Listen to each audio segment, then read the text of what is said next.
Habari za leo kwenye Kivu Morning Post TV, vichwa vya habari. Mosi ya kutokuwa na imani dhidi ya naibu waziri mkuu Jackman Shabani haikujadiliwa katika bunge la taifa. Hii imeibua malalamiko ya uwezekano wa kuzuia kisiasa, huko masuala ya usalama ya diplomasia yakipewa kipaumbele.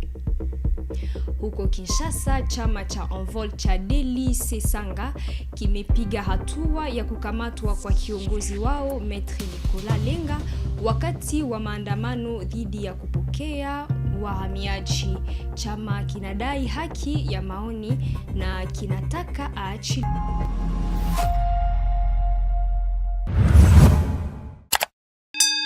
Kutokuwa na imani dhidi ya naibu waziri mkuu Jackman Shabani haikujadiliwa bungeni. Hii imezua malalamiko ya uwezekano wa kuzuia kisiasa, huku masuala ya usalama na diplomasia yakipewa kipaumbele. Jospin Hangi. Bunge la Jamhuri ya Kidemokrasia ya Kongo halikujadili Jumatatu tarehe 27 April hoja ya kutokuwa na imani dhidi ya naibu waziri mkuu anayehusika na mambo ya ndani na usalama Bwana Jackman Shabani Luko. Kutokuwepo kwake katika ajenda kunazidi kuibua mjadala kwa umma, baadhi wakiona kama ulinzi wa kisiasa ndani ya ofisi ya bunge la chini. Kikao cha bunge kilijikita zaidi katika masuala yaliyopewa kipaumbele, ikiwemo kuongeza muda wa dharura katika jimbo la Kivu Kaskazini na Ituri, mashariki mwa nchi, pamoja na kuchunguza ripoti kuhusu udhibitisho wa makubaliano ya amani kati ya DRC na Rwanda na ushirikiano wa kimkakati na Marekani. Wabunge pia wanatarajiwa kupitia ripoti ya mahojiano ya wajumbe 7 wa serikali mbele ya kamati ya ulinzi na usalama.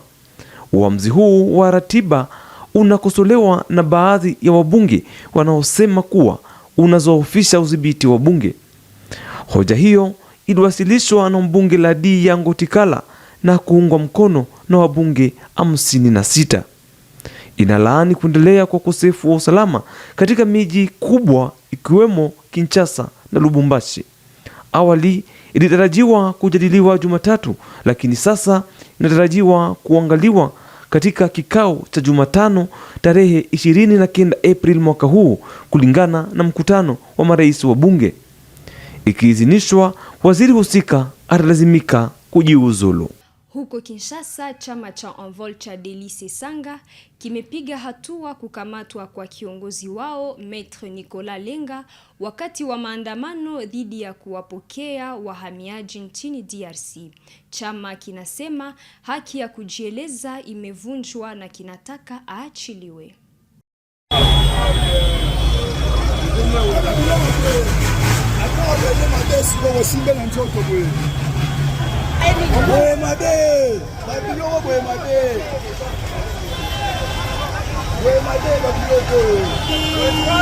Que tous les Congolais se lèvent.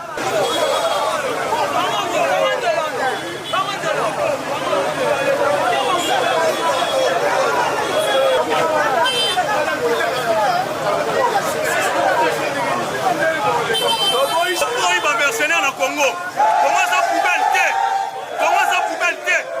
Boni bateau était assigné mais on s'en va sécuriser bangote partir là-bas au Congo. Boy ba mercenaire au Congo. Chilombo ayeba ke biso ba Congolais to boy ba mercenaire au Congo.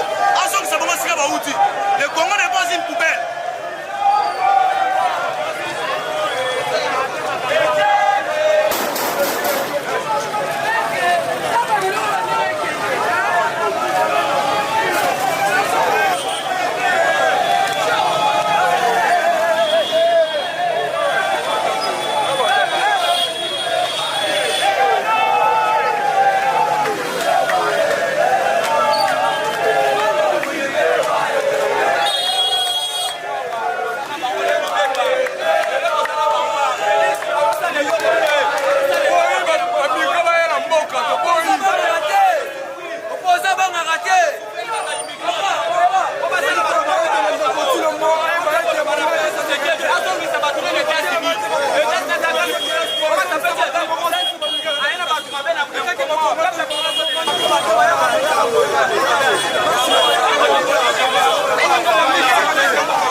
Kiongozi wa upinzani Martin Fayulu amejibu maswali ya wanafunzi wa ISIC kuhusu uwezekano wa Rais Felix Tshisekedi kubadilisha katiba au kugombea muhula wa tatu. Ameonya kuwa atapinga hatua yoyote kama hiyo na amesisitiza msimamo wake dhidi ya muhula wa tatu. S'il ose s'embarquer dans cette voie, il me verra devant lui. Ok?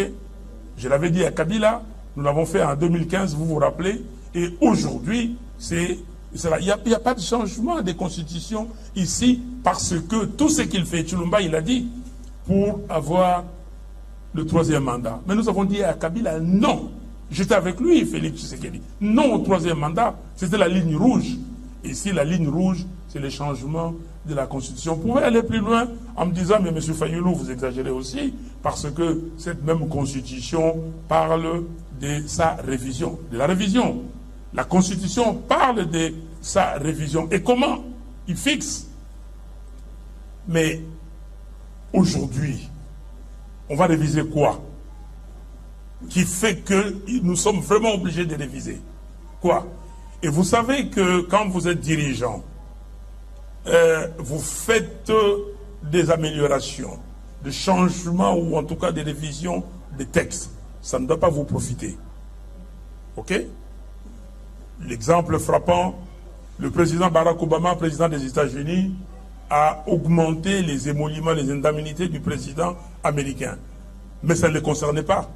C'est pour ceux qui devaient venir après. C'est comme ça partout. Et quand vous commencez la révision constitutionnelle, vous devez embarquer toute la population, faire ce qu'on appelle en anglais des focus groups, les groupes pour expliquer pourquoi. Et un projet de révision de la Constitution peut prendre 2 ans, 5 ans, 10 ans, 15 ans. Quel est votre problème? Donc il n'y a pas un seul article pour... Kiongozi wa upinzani Jean-Marc Kabund amekosoa kile anachoita utawala mbaya wa serikali ya Felix Tshisekedi. Anasema serikali haizingatii vipaumbele vya nchi katika matumizi ya fedha za umma, akitaja miradi kubwa ya gharama kubwa kama mfano. Mauvaise gouvernance ezali kaka moyibi ya mosolote. Ezali kaka détournement, corruption na makambo na uti koloba te. Mauvaise gouvernance ezali pe gouvernance ya tâtonnement, gouvernance ya essai-erreur, gouvernance ya apprenti sorcier. Gouvernance oyo bayebi kokabola urgence, priorité na makambo mosusu te. Nyonso bataka ngo esika moko et puis bayebi ndenga koleka nango te. Nakopesa bino par exemple moke ya mauvaise gouvernance na tâtonnement. Oyebi ke na mboka oyo na ville ya Kinshasa bayebisaki biso ke batongi centre financier, n'est-ce pas? Batongi yango na 500 millions de dollars. Bayebisi biso pe ke basali jeu ya francophonie na 400 millions de dollars. Soki bosangisi montant mibale wana 500 millions ya oyo batie na éléphant blanc wana, ozwi na 400 millions ya jeu ya francophonie esali 900 millions de dollars. Mes chers amis, pona batu oyo baza mayele, toza na problème ya embouteillage, botala bino moko. Toza na problème ya transport na mboka na biso. Alors que 100 km ya train urbain, nalobi combien? Elingaki ekute biso 750 millions de dollars. 750 millions elingaki esala biso 100 km ya train. Aéroport ya Njili, centre-ville, eza 23 km. Vous imaginez que 100 km ekozala epele, ekokende partout, Kongola komata lisusu desa esetupe. Mvutano mkali umeripotiwa Loja mbele ya mahakama ya rufaa. Mgombea Justin Omokala anapinga matokeo ya seni ya uchaguzi wa gavana na naibu gavana wa Sankuru. Mashuhuda wameripoti milio ya risasi za moto.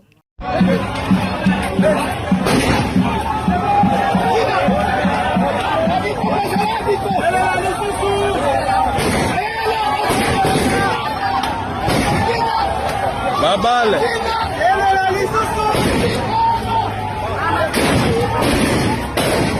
Katika kesi ya Frivao, tofauti kubwa zimegunduliwa katika tasmini ya fidia za ICCN baada ya hukumu ya 15 Mei 2023. Kiasi kilianza kuwa dola 1,700 lakini baadaye kiliongezwa hadi zaidi ya dola bilioni 700 kulingana na nyaraka za kesi. Frivao na ICCN wanalaumiana kuhusu mabadiliko hayo ya makadirio. Pour cela que nous avons ouvert le débat, puisqu'il y a eu une discordance. Dans les dossiers de pièces de la Cour, les dommages de l'ICCN ont été évalués à la hauteur de 700 000 et quelques. L'ICCN avait produit à date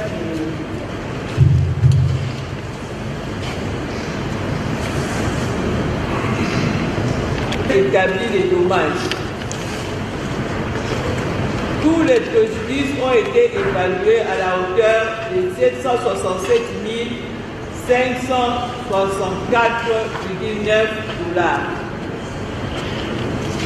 L'ICCN a évalué tous les dommages, y compris les préjudices matériels, préjudices environnementaux, préjudices physiques, préjudices moraux, préjudice administratif, main-d'œuvre des ingénieurs et ouvriers.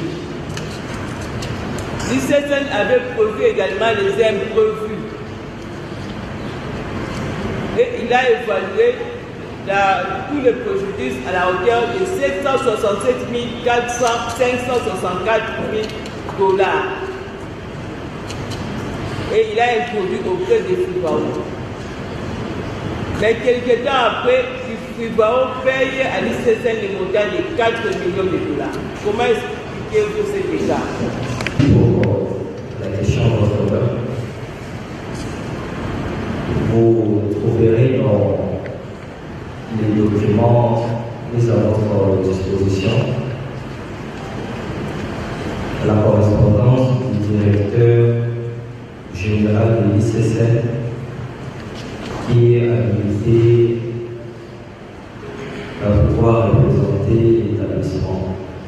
Parce qu'en 2023, les dommages, les documents que vous avez devant vous, les documents ont été réalisés par le directeur du site de l'ICCN. Et vous allez voir les correspondances de mon prédécesseur, toujours au sein de l'administration, puisqu'elle est fonctionnelle. La réponse recadrait la lettre en disant que des telles démarches devaient être entreprises par le directeur général et non le directeur du site. Et c'est comme ça que le mandat du 18 octobre 2024, le directeur général lui-même a pu produire une correspondance où il avait les biens détaillés avec profit à la Cour et les dommages subis par l'ICCN. Et c'est en vertu de ce document que nous avons pris en considération non seulement la remarque effectuée par notre prédécesseur, mais aussi la séance du directeur général qui engage l'établissement de l'ICCN. Merci. Na hapo ndipo mwisho wa habari za leo kwenye Kivu Morning Post TV. Tunashukuru kwa kutufata mwanzo hadi mwisho. Tukutanane siku ijayo.